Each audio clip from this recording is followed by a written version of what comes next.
pada waktu itu ya saya kayaknya lebih cocok di kapal deh. Gimana Bang Apul? Rahasianya berhasil mencapai seluruh target dari perusahaan. Saya sebagai anak kolonial, kalau saya tidak berubah, saya akan ketelan, saya akan kegilas.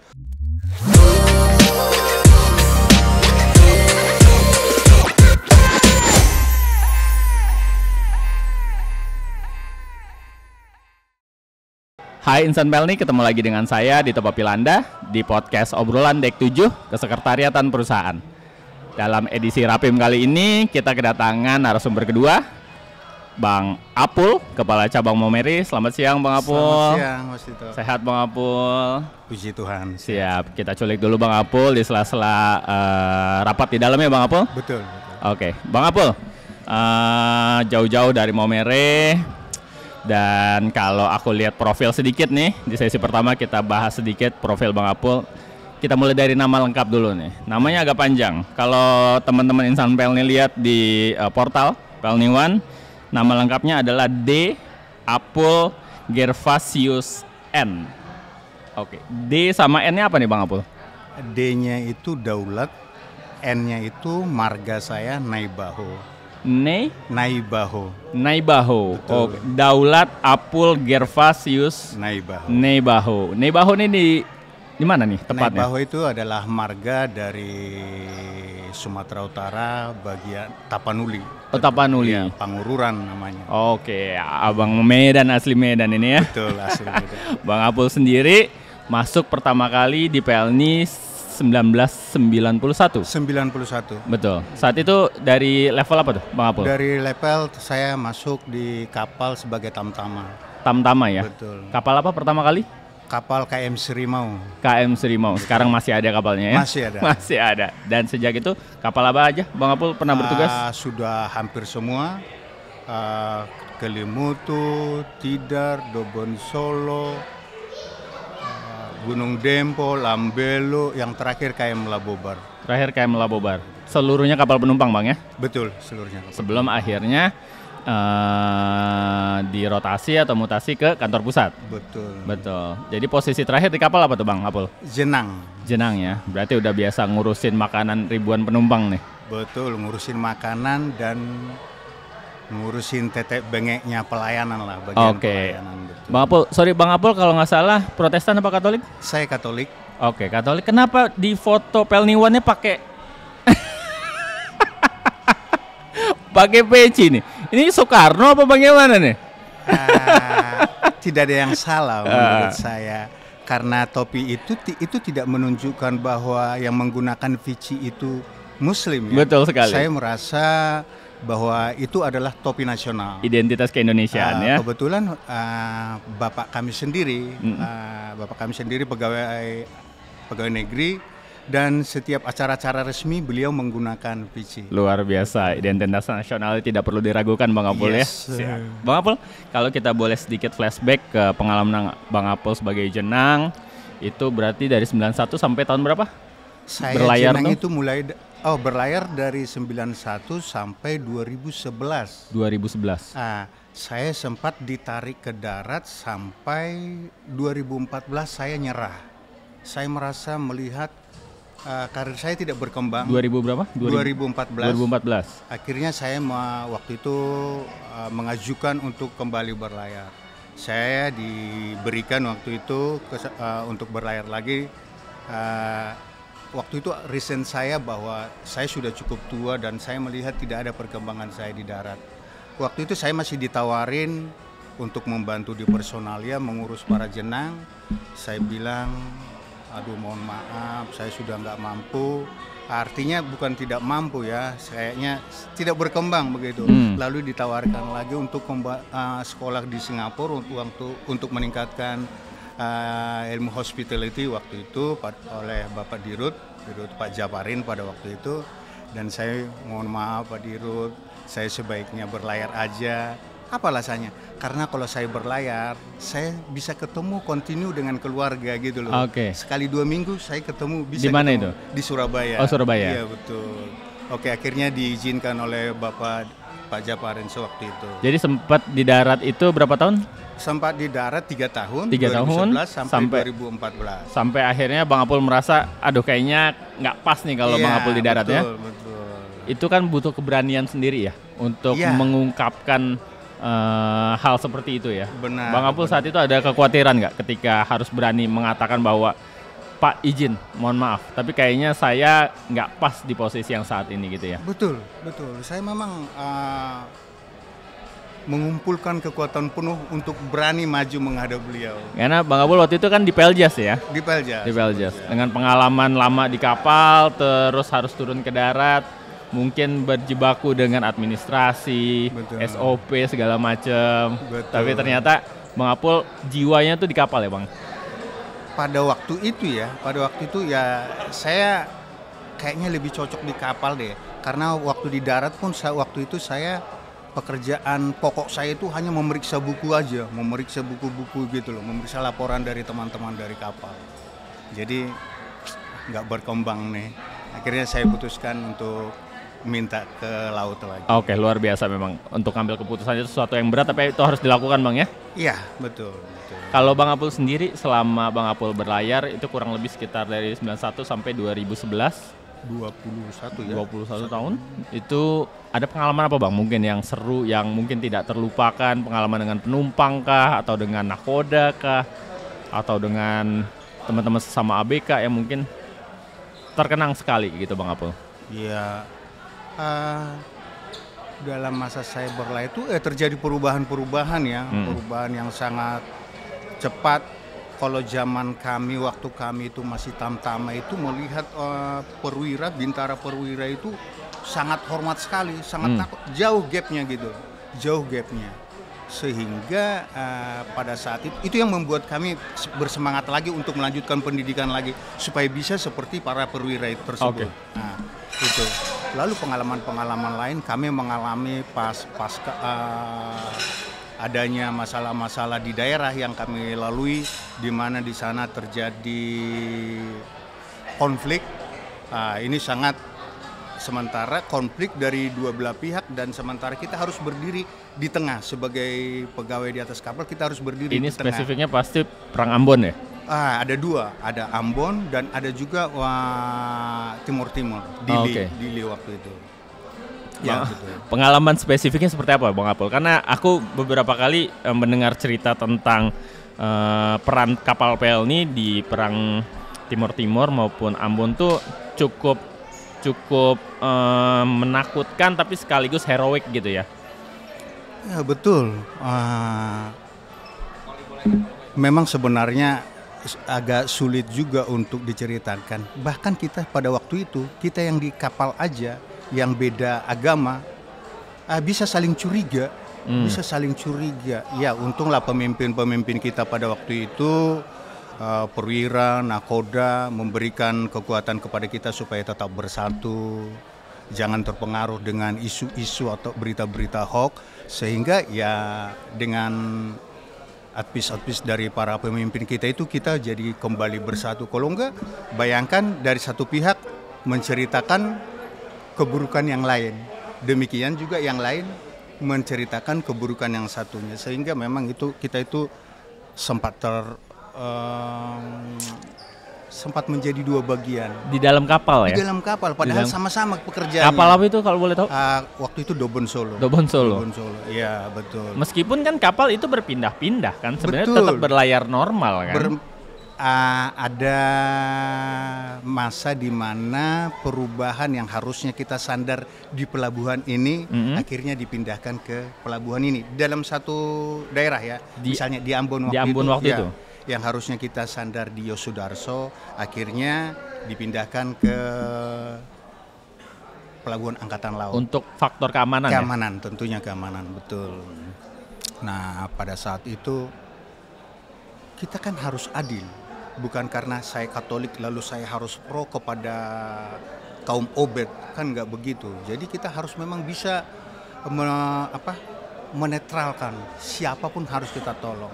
Ada yang merasa ya kita lihat ketakutan, kita Pak tolong kami ketakutan karena di sana ada pihak yang musuh lah, pihak Ya. musuh gitu. Ya kita amankan.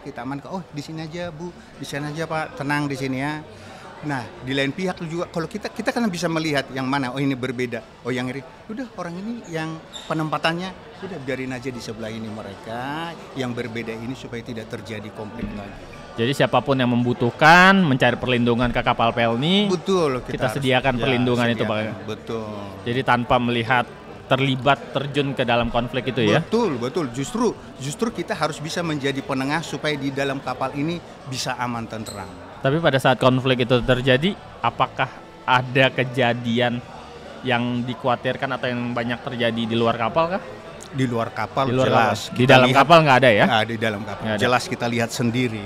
Kalau Bang Apul pernah melihat sendiri atau mengalami bagaimana kita diminta perlindungan, itu diumpetinnya di mana, Bang? Tidak perlu harus kita masukkan ke kamar, tidak perlu. Enggak. Hanya misalnya dia tadi misalnya dari dek 4 misalnya, ayo kita pindahkan ke dek 5 atau dicari tempat kalau di kapal The Bonsolo itu ada dek 6 itu yang hall bagian depan itu kanan kosong, ya kita tempatkan di situ. Hanya untuk memindahkan tempat dan yang di sini jarang orang masuk gitu loh, tidak umum. Oke.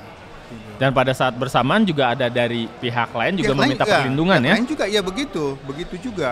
Kita taruh di sebelah kiri misalnya. Oke. Kalau kita tahu udah perbedaan mereka, nah yang satu kita taruh di kiri, yang satu kita taruh di kanan. Pintar-pintar kita ngelola ya, Bang ya? Betul. Yang penting semua sama-sama dapat perlindungan. Aman. Yang penting aman sampai di tempat tujuan. Tapi Bang Apul sendiri pernah menerima nyaris terancam jiwanya pada saat konflik itu? Betul. Dan mereka kan kalau pada saat itu kita bisa maklumin orang yang tertekan di bawah, begitu dia juga di atas, terlambat kita memberikan pelayanan aja, emosinya mereka kan cepat sekali.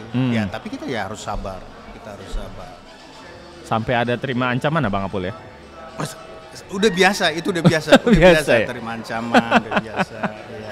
Jadi benar-benar pengalaman di kapal tuh ada suka dukanya ya Bang Apul ya? Ya, itu masalah konflik. Ada lagi masa pasca Pak Gus Dur jadi presiden, Papua minta merdeka pada waktu itu lebih ini lagi. Kita yang di kapal itu hampir tidak ada harganya. Maaf kata ini kita lagi bekerja misalnya menemani teman-teman yang lagi membersihkan hall begitu, diludahi begitu aja, ya sudah kita diam aja. Kalau teman-teman saya ini pada waktu itu saya jadi kepala pelayan bottler, mereka bot ini bagaimana bot? Sudah kerjain aja, udah bapak ayo kerjain aja. Kita berusaha memberikan penguatan kepada mereka supaya mereka tetap berani kerja karena mereka juga ketakutan kan, mereka juga ketakutan. Jadi kita kadang-kadang kita memang bersikap sok akrab aja sama teman-teman kita yang dari Papua. Bro, bagaimana bro? Bung, bagaimana? Kan kita begitu. Jadi, padahal mereka juga merasa terancam ya? teman kita ini yang merasa terancam kan, sehingga supaya begitu teman-teman kita ini, anak buah saya tadi itu melihat saya akrab dengan teman-teman yang dari Papua ini, oh bisa tenang nih, gitu loh. Seolah-olah terkendali, padahal kita juga sebenarnya ada Empot-empotan ya hatinya. juga. Jadi Bang Apul sebagai pimpinan di teman-teman Jenang juga harus menunjukkan sikap berani ya? Iya, bahwa saya bisa melindungi mereka. Oke, jadi yang lain juga ikut tenang Bang Apul ya? Betul. Oke, teman-teman tadi di sesi pertama lumayan menegangkan juga ternyata pengalaman Bang Apul menghadapi konflik perang saudara ya Bang ya sebenarnya ya waktu itu ya. Kita sesama saudara sebenarnya perang etnis dan bagaimana Bang Apul mengelola konflik dan melindungi teman-teman yang sama ABK. Tapi kita lanjut dulu nanti di sesi kedua untuk ngobrol lebih jauh dengan Kepala Cabang Maumere, Bang Apul.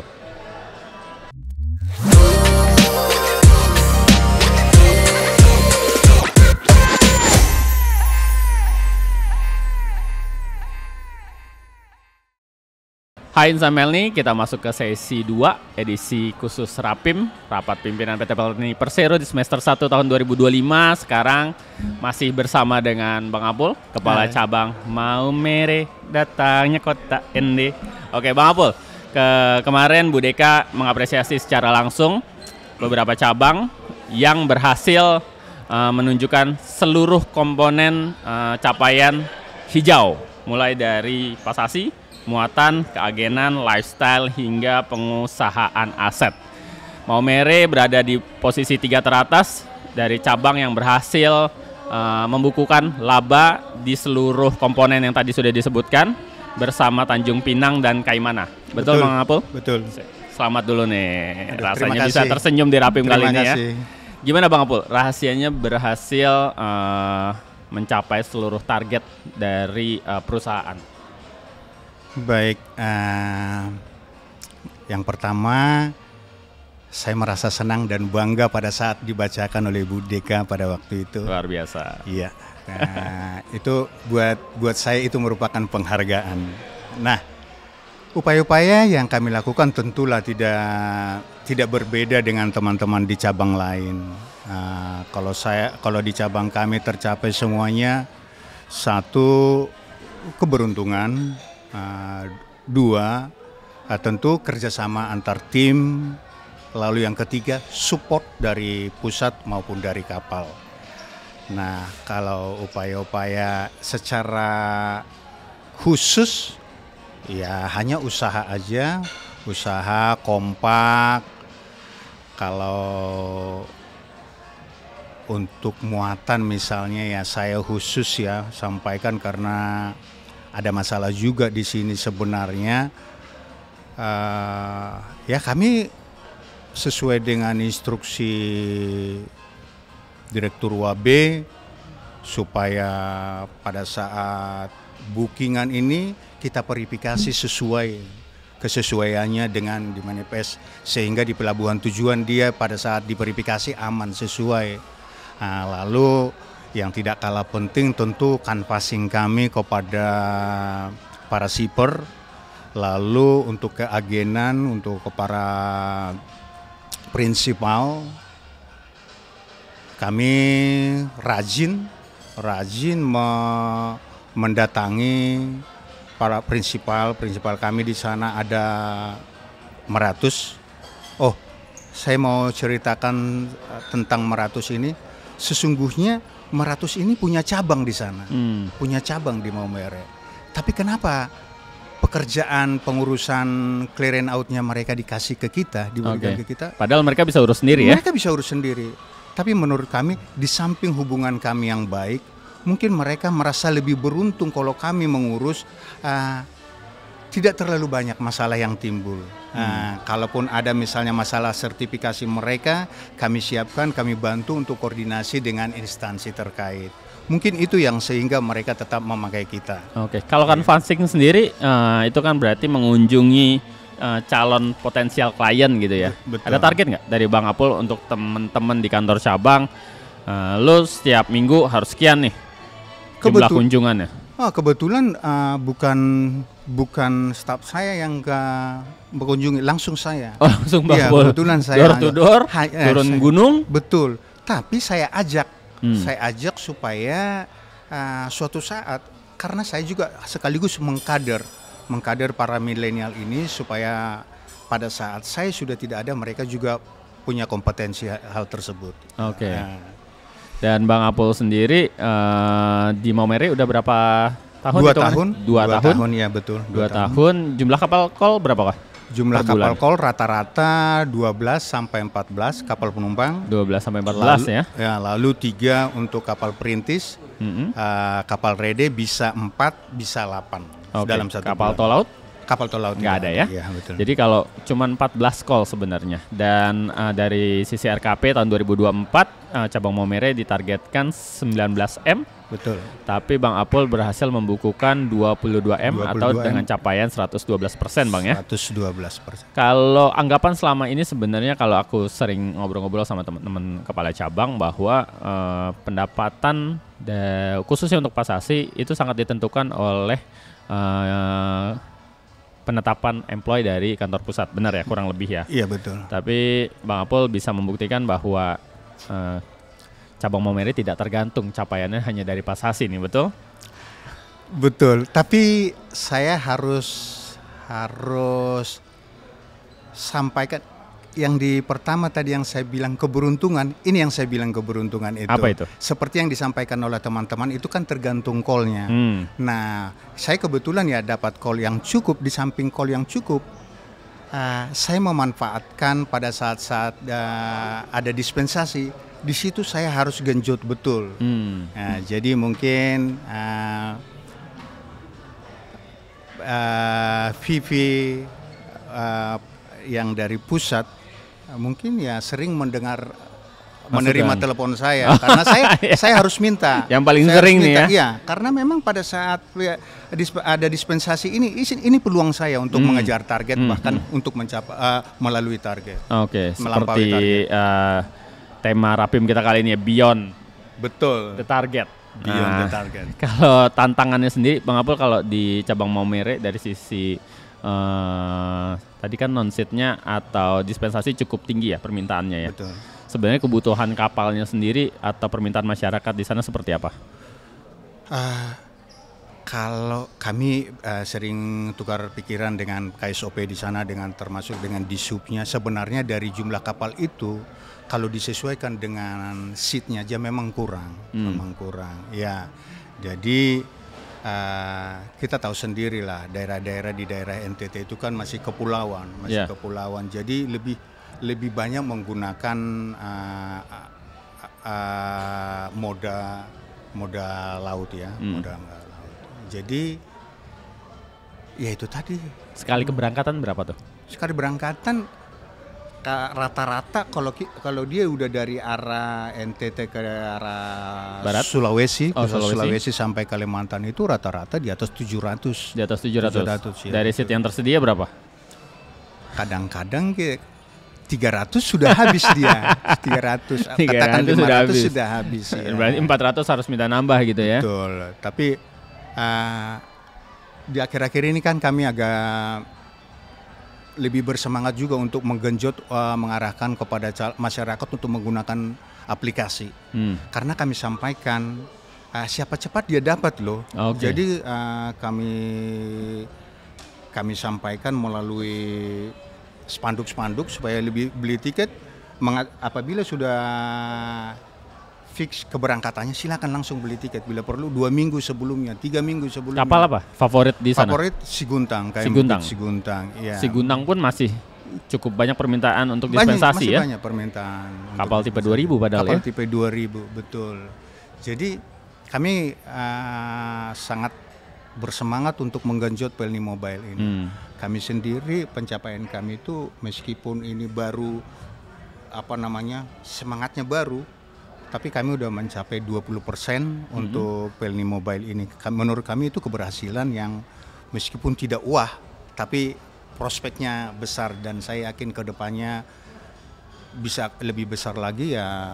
Saya kalau 2025 saya berharap 60% nanti target saya 60% untuk dari masyarakat atau pengguna kita di cabang Maumere. Kalau Bang Apul melihat penerimaan mereka terhadap aplikasi Pelni Mobile, tingkat kesadaran untuk menggunakan aplikasi atau di handphone itu seperti apa? Kalau tingkat kesadaran itu tidak tinggi, tapi lagi-lagi masyarakat kita kan perlu ada pemaksaan. Perlu ada pemaksaan. Katakanlah waktu saya menentukan memaksakan cashless. Tapi pada saat saya masuk Maumere itu cashless itu nggak sampai 5%. Masih manual semua ya? Manual cash semua ya? Manual, cash semuanya. Dan buktinya sekarang 100% cashless. Oh, udah 100% ya? 100% cashless. Akhirnya bisa berhasil. Nah, demikian juga saya sangat yakin kalau untuk penggunaan aplikasi Pelni Mobile ini juga nanti bisa pada waktunya akan mencapai 100% juga. Kalau misalnya loket itu ditutup, bukan suatu hal yang mustahil soalnya kan kebijakan itu. Iya. Karena KAI pun berhasil melakukannya gitu ya. Betul. Apalagi tadi sudah disampaikan oleh Komisaris Utama bahwa udah nggak mungkin lah orang Pelni yang meskipun dia dari gunung tapi tidak menggunakan handphone, smartphone gitu ya zaman sekarang. Menurut Bang Apul ketika manajemen memutuskan untuk kita tutup full loket agar masyarakat beralih ke mobile. Untuk cabang Maumere saya yakin itu bisa. Tapi ya jangan sekarang tentunya kan. Kami mulai dari sekarang sebenarnya belum disampaikan di dalam Rapim ini, kami sudah meminimalisir penjualan di loket. Jadi setiap orang yang datang ke loket untuk membeli tiket itu kami sudah yakinkan, silakan download dulu Pelni Mobile.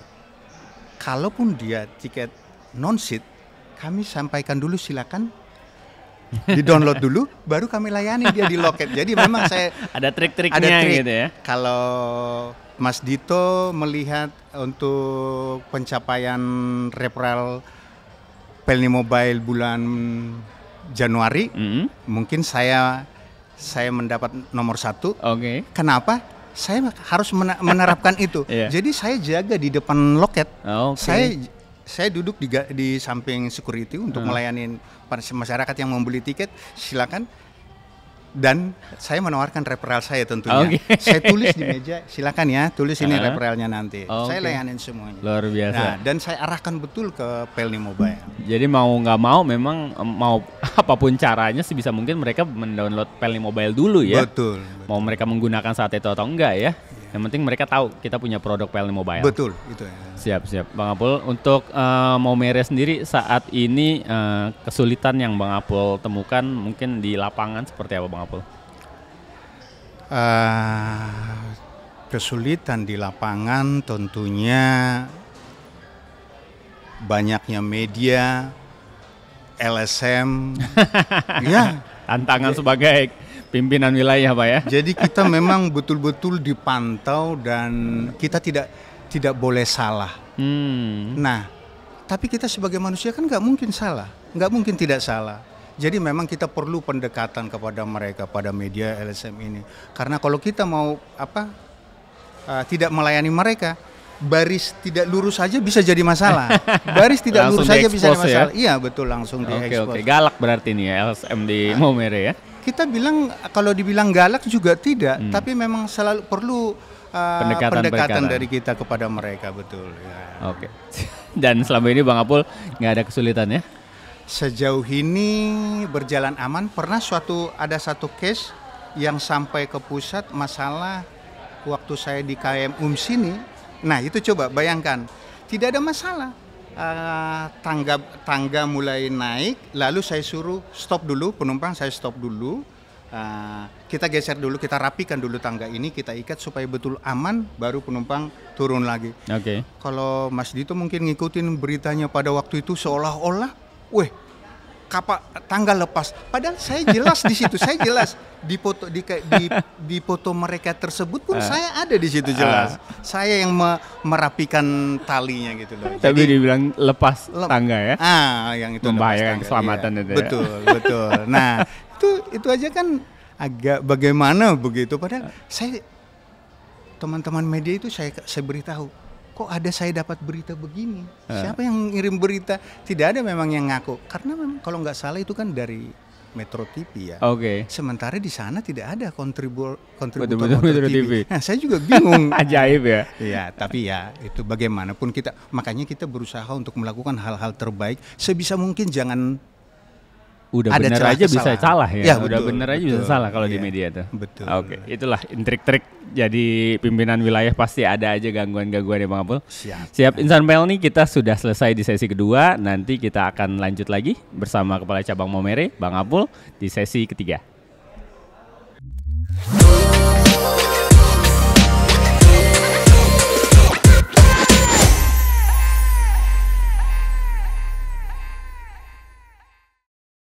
Hai Insan Pelni, sekarang kita sudah masuk ke sesi ketiga, edisi Rapim, Rapat Pimpinan PT Pelni Persero semester 1 tahun 2025 bersama narasumber kita, Kepala Cabang Maumere, Bang Apul.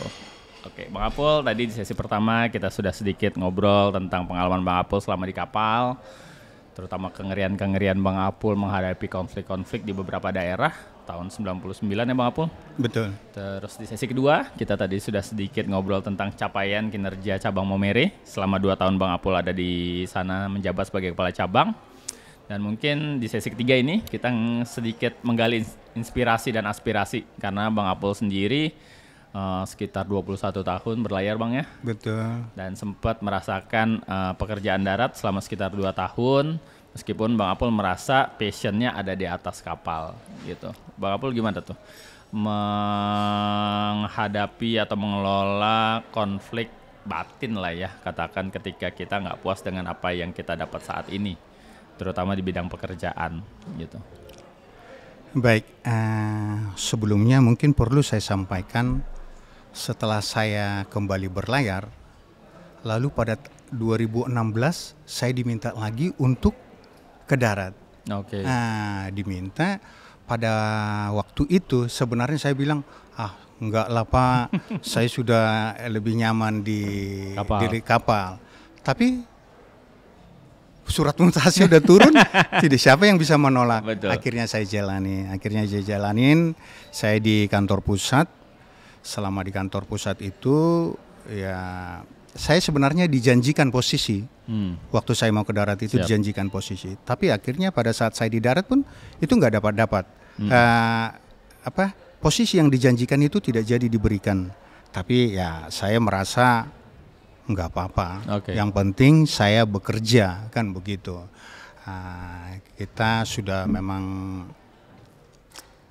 udah 20 sekian tahun kan, 20 sekian tahun sudah malu pada usia kalau kita tidak bekerja benar. Akhirnya ya selama di kantor pusat itu pun kita kerja dengan benar. Beda pimpinan, beda lagi sistem. Beda gaya ya. Beda gaya. Lalu ini semakin strong, lalu terjadi perubahan digitalisasi. Saya sebagai anak kolonial, kalau saya tidak berubah, saya akan ketelan, saya akan kegilas. Oleh karena itu ya saya mengikuti perubahan ini. Dengan tidak malu saya harus bertanya kepada anak-anak milenial, apalagi pada waktu itu ada portal yang baru bagaimana ini, karena jujur aja kalau saya menulis dulu pada saat di pusat menulis portal itu, apalagi yang namanya petak ada kolom-kolom, udah nggak bisa simetris, udah ada yang ke kiri ada yang ke kanan. Ya, mau tidak mau saya bertanya kepada anak-anak milenial. Yang mau saya sampaikan di sini, jangan malu. Jangan malu, biar juga kita udah tua belajar dari milenial ini sangat bermanfaat. Banyak ilmu yang kita dapatkan juga dari mereka. Nah itu, sempat down, apa yang dijanjikan tidak terrealisasi. Ya, tapi ya akhirnya kita tetap aja berserah kepada Tuhan. Yang penting bekerja dengan benar. Ya, bekerja dengan benar hingga pada akhirnya tidak tahu dari mana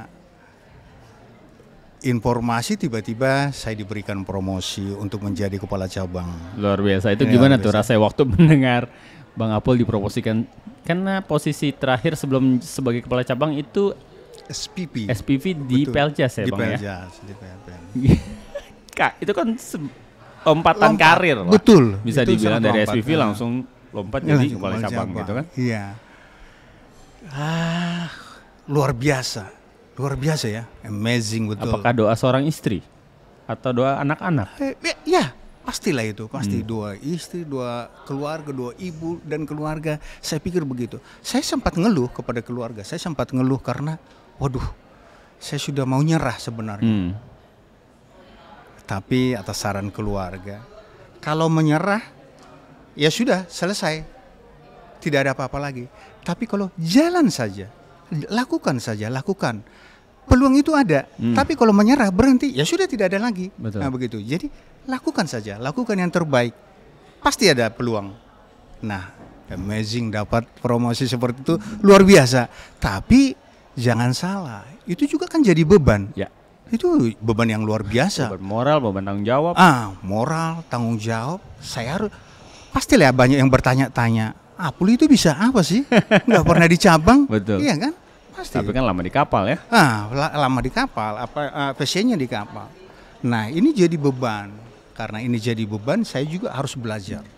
Sebelum masuk ke cabang itu saya sudah tanya semua, kalau di cabang bagaimana, kalau cabang itu apa yang harus dikerjakan, tanggung jawabnya apa, lalu bagaimana menghadapi pegawai mungkin tidak terlalu sulit bagi saya, karena pada saat di kapal, sewaktu saya dulu di kapal tipe 2000 itu tim saya itu ada 62 orang. 62 orang. Jauh lebih banyak daripada jadi di cabang, Bang, ya? Saya memanage 61 teman gitu, 61 orang. Nah, sementara kalau di cabang kan cuma tidak terlalu banyak gitu loh. Tapi bagaimanapun kan ini hal baru buat saya. Hal yang baru. Jadi tetap saya belajar dan saya harus buktikan. Mungkin stylenya pasti beda ya. Mungkin style saya dengan teman-teman yang lain yang memang passionnya di darat akan berbeda dengan cara saya untuk melakukan pendekatan-pendekatan kepada instansi terkait, termasuk pelayanan saya kepada pihak kapal, nakoda dengan teman-teman kru, pasti akan beda. Gitu. Nah, apalagi Bang Apul udah pengalaman di kapal kan, jadi tahulah bagaimana kebutuhan teman-teman kapal ketika sandar gitu ya. Betul, itu sangat menguntungkan saya. Waktu lamanya saya bekerja di laut dan banyaknya teman-teman, ini sangat menguntungkan buat saya. Dan sebenarnya melalui hal tersebut saya bisa merasakan bahwa waktu saya di kapal itu dulu saya benar nggak gitu loh, atau saya berbuat hal yang baik nggak. Nah, pada saat saya naik ke kapal masih banyak teman-teman, halo Cip, gimana Cip, selamat siang Cip. Nah, bayangkan kita sudah lama tidak di kapal, tapi begitu kita naik ke kapal masih ada teman-teman yang Cip, selamat pagi Cip, selamat sore Cip. Itu satu kebanggaan buat saya, berarti mereka masih menilai saya orang baik. Bagian dari mereka ya sebagai orang kapal ya. Begitu, jadi pengalaman Bang Apul juga sangat berharga ya ketika Bang Apul menempati posisi yang saat ini sebagai kepala cabang. Siap, Bang Apul kalau boleh berbagi sharing ke teman-teman insan Pelni yang saat ini mungkin berharap karirnya mengalami peningkatan atau merasa stuck di satu tempat gitu, dan Bang Apul pernah merasakan itu gitu. Pesan apa yang bisa Bang Apul sampaikan ke mereka? Jangan nyerah, lakukan the best of you, lakukan apa yang terbaik yang bisa kau lakukan. Saya sendiri di cabang saya ada yang memang syarat administratifnya yang tidak memenuhi, tapi kalau kerjanya sebenarnya sudah bagus. Ya, tapi saya tetap sarankan, tetaplah bersemangat, tetap semangat bekerja. Kau akan dapatkan apa yang kau tanam akan kau tuai gitu. Nah, apalagi untuk kaum milenial ya. Kaum milenial saya sarankan, ayo jangan santai-santai. Apa yang kau lakukan sekarang itu terrekord. Nanti kalau suatu saat kau jadi pimpinan, itu dulu kan cuma begini, itu akan jadi penilaian tersendiri. Jadi mulai sekarang kerja dengan benar, semangat, jangan pernah menyerah. Apalagi misalnya teman-teman yang jauh dari keluarga ya, kan biasanya seperti saya dulu yang pertama di Dobo, ada yang teman orang yang dari Bengkulu, dari Palembang, mereka ditempatkan di situ, istrinya di sana, mereka pengennya sudah kalau boleh ya pindah ke daerah Jawa yang kan lebih dekat ya. Tapi saya berikan spirit buat mereka. Saya juga jauh dari keluarga. Tapi akan ada waktunya kau akan bertemu dengan keluarga. Akan kan lebih gitu. indah ya. Akan lebih indah gitu loh. Jadi, karena sekarang masih masa perjuangan ya Bang Apul. Apul. Betul. Pada akhirnya apa yang dia usahakan, apa yang dia kerjakan nanti akan dia tuai sendiri. Siap. Mungkin Bang Apul ada sosok yang berpengaruh dan Bang Apul yang mengucapkan terima kasih terhadap perkembangan karir Bang Apul ataupun sosok Bang Apul saat ini. Wow, banyak ya, banyak sebenarnya orang-orang yang membantu saya di PL ini. Ya tentu ya para direksi tentunya ya yang memperhatikan saya. Tapi di samping itu rekan kerja saya mungkin harus sebut salah satu orangnya. Boleh ya sebut nama? Boleh, silakan Bang Apul. Saya merasa berterima kasih kepada Bu Rina Trianasari, iya, betul. Mantan manajer saya juga di Humas. Iya dong.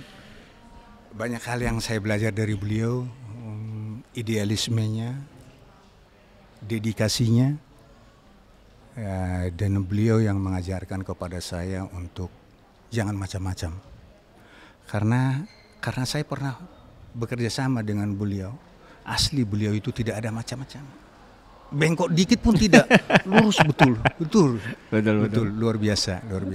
Semoga beliau sehat-sehat selalu. Siap. Terima kasih banyak Bang Apul sudah hadir di podcast Obrolan Dek 7 bersama kita. Semoga apa yang sudah disampaikan Bang Apul bisa menjadi inspirasi buat teman-teman Insan PL ini semua dimanapun berada, baik yang di kapal, di darat maupun di kantor cabang. Oke, ketemu lagi dengan saya di Popilandia di Obrolan Dek 7 berikutnya. Dah.